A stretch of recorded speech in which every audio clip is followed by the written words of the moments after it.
शैतानुर्रजीम बिस्मिल्लाहिर्रहमानिर्रहीम। मेरा नाम है राना गुलबहार और आप देख और सुन रहे हैं एक्सप्रेस पीके।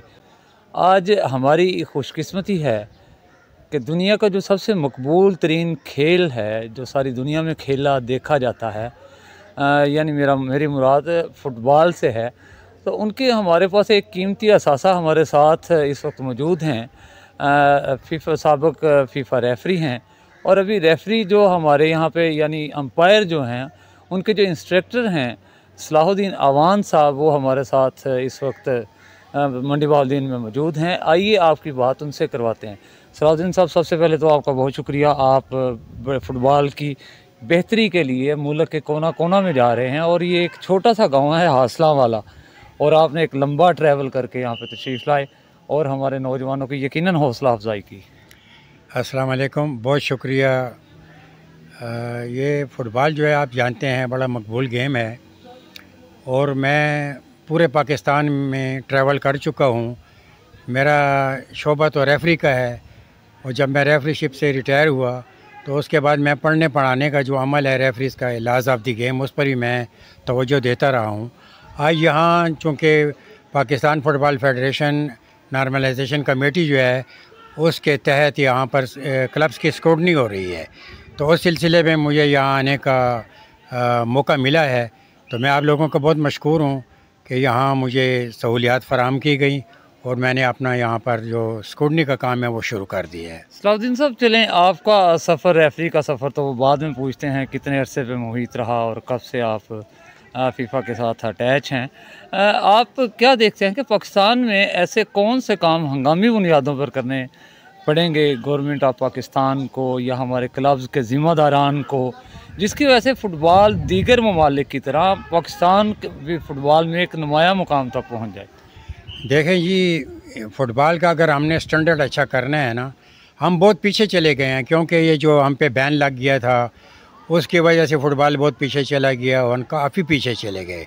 हमारे जो साथ वाले ममालिक हैं, पड़ोसी ममालिक, वो बहुत आगे निकल गए हैं। तो इसके लिए दिन दुगनी रात चौगनी तरक्की करनी पड़ेगी, यानी मेहनत करनी पड़ेगी। तो मेहनत करेंगे तो हम तरक्की होगी। तो उसके लिए सब जो भी है ज़िम्मेदारान हैं, क्लबों के हैं, ग्रास रूट लेवल से, उनको थक मेहनत करनी पड़ेगी और प्लेयरों और खिलाड़ियों की जो है सही तरीके से उनकी रहनुमाई और उनको सिखलाया जाएगा फ़ुटबॉल। तो ये फ़ुटबॉल इसी तरह आगे जाएगा। और दूसरा, इसमें प्रोफेशनलिज़म की बात है। जब प्रोफेशनलिज़म होगी ना, खिलाड़ी हमारे जो हैं उनको नौकरियां मिलेंगी। अब तो गवर्नमेंट ने पाबंदियां लगाई हुई हैं, गवर्नमेंट डिपार्टमेंट जो थे वही ख़त्म हो गए हैं। तो खिलाड़ी अब इस तरफ आते हुए बहुत ही सोचता है, वो नहीं आता इधर, हालांकि ये बहुत मकबूल गेम है। तो सलाहुद्दीन साहब, आपने क्योंकि पूरा पाकिस्तान घूमा, आपने नौजवानों को खेलते हुए देखा, तो क्या पाकिस्तान में फ़ुटबॉल के टैलेंट की कोई कमी है या फ़ुटबॉल के हवाले से हमारा मुल्क ज़रखेज़ मुल्क है? फ़ुटबॉल के हवाले से हमारा मुल्क बहुत ही ज़रखेज़ है। यहाँ टैलेंट की कोई कमी नहीं है। यहाँ अपना ये मंडी बहाउद्दीन तो छोड़ें, आप चतराल और गिलगित की तरफ भी चले जाएं, आप उन इलाकों में जाएं, या केपी के या कोयटा के या कराची के दूर दराज इलाकों में चल जाएं, पंजाब में आप कहीं भी चले जाएं, फ़ुटबॉल वहाँ खेला जाता है और ये अवामी गेम है, बहुत मकबूल गेम है। और टैलेंट की तो बिल्कुल कमी नहीं है, सिर्फ उनकी सरपरस्ती की ज़रूरत है और उन्हें सहूलतें पहुँचाने की ज़रूरत है। तो सलाहुद्दीन साहब, ये बताइए कि आपका सफ़र कितने अरसे पे मुहित है ये रेफरीशिप का, और आपने फ़ीफ़ा के साथ आपका कब से जॉइनिंग हुई और अब तक आपको क्या याद है, आपने कितने इंटरनेशनल मैचेस में आपने बहसीत अंपायर अपने फ़राइज़ मनसबी अदा किए हैं? बुनियादी तौर पर जब मैंने रेफरीशिप स्टार्ट की तो वो हमारे उस वक्त सी क्लास रेफरी होता था, बुनियादी रेफरी होता है, न्यू एंट्रेंट। तो वो मैंने 1976 से शुरू किया था। फिर मैं आकर 1980 में बी क्लास बना। फिर इस तरह होते होते मेरा ये सफ़र गया। 1987 में मैं नेशनल रेफरी बना। फिर 1988 में मैं फ़ीफ़ा रेफरी बन गया और मैं 1996 तक फ़ीफ़ा लिस्ट पर रहा। चूँकि उन्होंने एज फ़ीफ़ा वालों ने 50 साल से कम करके 45 कर दी थी, तो मेरी उम्र उस वक़्त 45 साल से मैं क्रॉस कर गया था, लिहाजा उसके बाद मैं फ़ीफ़ा में मेरा नाम नहीं गया। तो उसके बाद मैंने फ़ौरन बाद मैंने फिर ये दरस व तदरीस के शोबे में आ गया और मैं रेफरीज को पढ़ाता रहा। और अब पाकिस्तान में अल्लाह के फ़ज़ल से कोई ऐसा रेफरी नहीं है जो मेरा शागिर्द ना हो। सलाउद्दीन साहब, ज़िला मंडी बहाउद्दीन के फ़ुटबॉलर्स के लिए और इनके ज़िम्मेदारान के लिए क्या पैगाम देना चाहेंगे? इनके लिए मैं यही पैगाम दूंगा कि एक तो एक दूसरे के साथ भाईचारे वाला माहौल पैदा करें और कंपटीशन वाला माहौल करें। इसको यानी एक खेल खेल में एक दूसरे के साथ मुकाबला करें, क्योंकि सेहतमंद माशरा जो है वो इसी से वजूद पाता है। और अगर इनमें आपस में इत्तेहाद होगा, इत्तेफाक होगा, प्यार मोहब्बत होगी, तो ये फ़ुटबॉल जो है फ्लरिश करेगा। अदरवाइज़ अगर ये छोटी छोटी बातों पर और दुश्मनों की बुनियाद पर चला गया तो फिर इसका जो मुस्तकबल है वो तारीक हो जाएगा। जी सामीन नाज़रीन, आप इस वक्त देख और सुन रहे थे इंटरनेशनल साबिक़ इंटरनेशनल फीफा रेफरी जनाब सलाहुद्दीन साहब से हमने आपकी बात करवाई और उनका भी यही पैगाम था कि फ़ुटबॉल में आपस में एक दूसरे के साथ ज़रूर तगोदो करें, लेकिन आपस में भाईचारे को फ़रोग़ को दें। और फ़ुटबॉल सबक भी यही देता है। और यहाँ पे हुकूमत वक्त को बहुत कुछ सोचना पड़ेगा कि जो मुल्क का ये एसेट हैं, ये मुल्क का सरमाया है, इनकी यकीनन कफ़ालत हुकूमत की अवलीन ज़िम्मेदारी होनी चाहिए।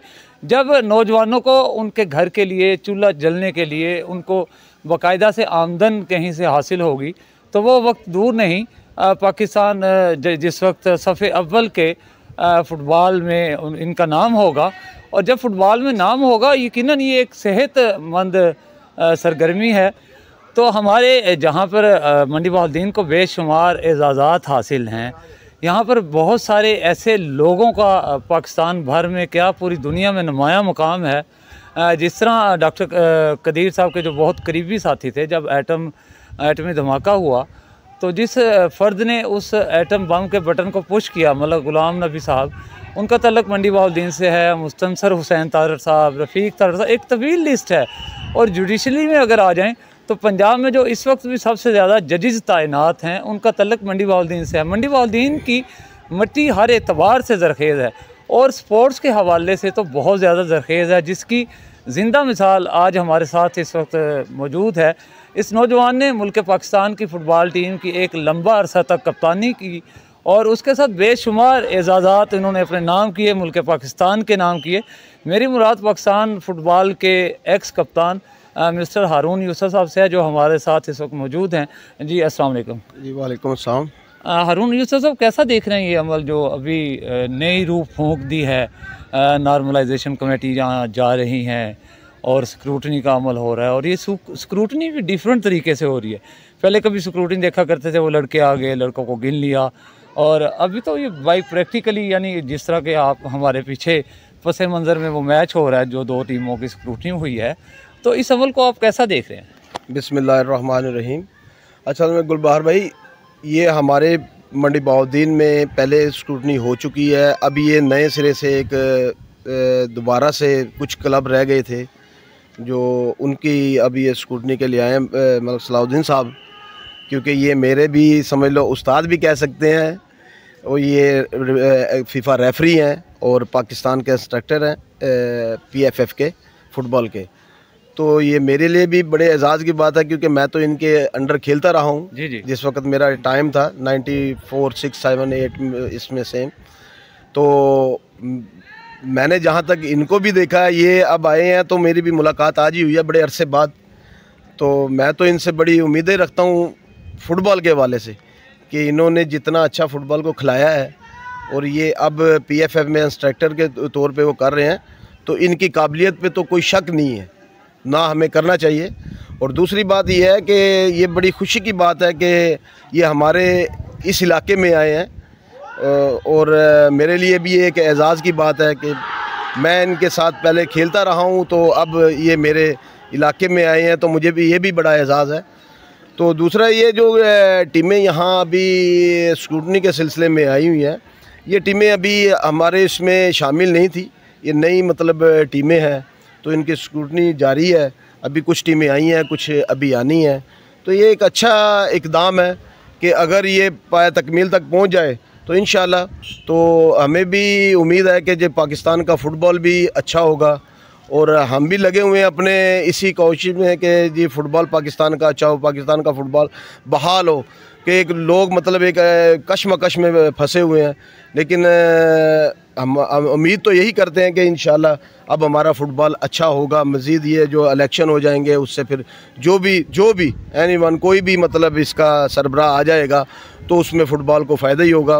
और हम भी कोशिश कर रहे हैं, तो आप तमाम लोग भी इस बारे में थोड़ी सी हमारी हेल्प करें ताकि ये अमल मुकम्मल हो और मुकम्मल होने के बाद कोई इलेक्शन का भी सिलसिला शुरू हो जाए। अच्छा हारून यूसुफ साहब, जिस वक्त आप खेलते थे उस वक्त की फ़ुटबॉल और आज की फ़ुटबॉल में क्या फ़र्क देखते हैं? असल में हमारा जो टाइम था उस वक़्त टाइम लोगों के पास, प्लेयर्स के पास बहुत टाइम होता था। अब महंगाई है, बेरोज़गारी है, जो प्लेयर्स हैं उनके पास टाइम नहीं है। वालिदैन जो हैं उनको बिल्कुल भी रिलीफ नहीं देते क्योंकि किसी के घर का भी कोई सिस्टम ठीक नहीं है, जिसकी वजह से प्लेयर जो है ना आते नहीं है, ग्राउंड की तरफ आते नहीं है। और अब जैसे जैसे ही ज़रा थोड़ा सा कोई मुल्क के हालात बेहतर होते हैं तो उम्मीद है कि ज़ाहिर बात है जब खुशहाली होगी तो फिर प्लेयर्स भी और बच्चे जो छोटे हैं वो भी ग्राउंडों का रुख करते हैं। अदरवाइज़ जिस तरह के हालात चल रहे हैं उसमें तो यही लगता है कि जी कोई भी वालिदैन जो है ना अपने बच्चों को रिलीफ देने के लिए तैयार नहीं है, ग्राउंड में भेजने के लिए। जो हमारा टाइम था उस वक़्त खुद वालिदैन जो है ना अपने बच्चों को इस एक्टिविटीज़ की तरफ भेजते थे, स्पोर्ट्स की तरफ भेजते थे, ताकि ज़ाहिर बात है अगर स्पोर्ट्स खेलेंगे तो फिर बाकी जो सरगर्मियाँ उससे दूर हो जाएंगे। तो इसमें है कि स्पोर्ट्स का यही फ़ायदा है कि अगर आप मतलब स्पोर्ट्स की तरफ जाते हैं तो ये नेगेटिव एक्टिविटीज़ से बच जाते हैं आप। तो इंशाल्लाह अब हमारी भी कोशिश है कि हमारे जैसा फ़ुटबॉल यहाँ पे आए, पाकिस्तान में आए पूरे में। तो इंशाल्लाह हमारी कोशिश है और हम इस कोशिश में लगे हुए हैं। तो जी बिल्कुल ठीक तवज्जो दिलवाई मिस्टर हारून यूसुफ ने। तो ज़िला मंडी बहाउद्दीन के साथ साथ पूरे मुल्क भर के नौजवान खिलाड़ियों का ये मुतालबा है कि अभी जो रिसेंटली गवर्नमेंट बनने जा रही है, जबकि पंजाब की गवर्नमेंट तो बन गई है, तो इनसे ये पुरजोर अपील करते हैं कि एक तो स्पोर्ट्स का कोटा बहाल किया जाए, स्पोर्ट्स की बुनियाद पर नौजवानों को नौकरियां दी जाएं, और डिपार्टमेंटल फुटबॉल हो या क्रिकेट हो या कोई भी हो, डिपार्टमेंटल खेलों को बहाल किया जाए। और फौरी तौर पे वहाँ पे जो हमारे नौजवान जो इस जिनमें ये टैलेंट है उन नौजवानों को फुटबॉल की या स्पोर्ट्स की बुनियाद पर फिलफौर उनकी नौकरियों का बंदोबस्त किया जाए, ताकि मुल्क पाकिस्तान में तमाम हर किस्म के खेल जो हैं वो परवान चढ़ें। जब ये खिलाड़ी हमारे मुस्तकबिल में दीगर ममालिक में जाएंगे, यकीनन वो वक्त बिल्कुल दूर नहीं कि जब पाकिस्तान सफ़े अव्वल के ममालिक में इसका शुमार होगा। तो इकबाल ने इन्हीं नौजवानों के लिए कहा है कि मोहब्बत मुझे उन जवानों से है, सितारों पे डालते हैं जो कमन।